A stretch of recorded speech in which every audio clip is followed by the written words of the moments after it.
What's a wrestler you don't think gets talked about enough or gets enough recognition? I want to know in the comments below your answer, but I'm going to let you know now. I think it's Big Boss Man, and I'm tired of the disrespect that this man gets, okay? We don't show enough love to Big Boss Man. Let me explain. Why do I think Big Boss Man's underrated? Because this man was one of the best heels of the late 90s. Don't believe me?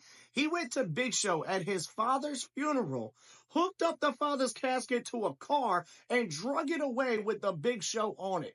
If that ain't a menace, I don't know what is. But you're not convinced? Let me go to Exhibit 2. And if dragging dead fathers away in casket wasn't enough to convince you this man was a menace, look at Big Boss Man's feud with Al Snow. Now, if you're my age, you know exactly where I'm going with this. It lives in your brain rent-free, and you'll never forget this feud. Al Snow and Big Boss Man were having a feud, and Big Boss Man hated this man so much, he kidnapped his chihuahua, okay? His sweet little chihuahua. But kidnapping was only the beginning for a psychopath like Big Boss Man, because then he proceeded to saute up Peppa. Peppa was the name of the dog for the youngest in the crowd. Sauteed up Peppa, added a little salt to Peppa, and then forced Al Snow to consume that dish.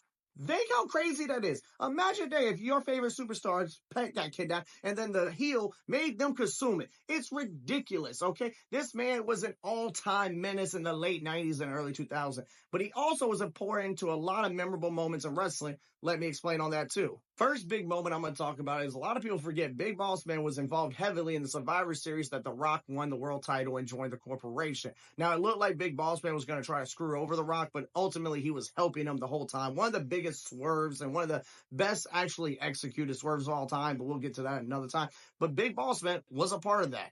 But I think the biggest thing that he was a part of, and a lot of people always forget, he main evented the first ever Monday Nitro. Yeah, against bum-ass Hulk Hogan. He was his opponent and the heel in that match that Lex Luger showed up to at the end. So, yeah, I don't think Big Boss Man gets talked about enough. Let me know in the comments again, who do you think doesn't get enough recognition? As always, let's watch some damn wrestling.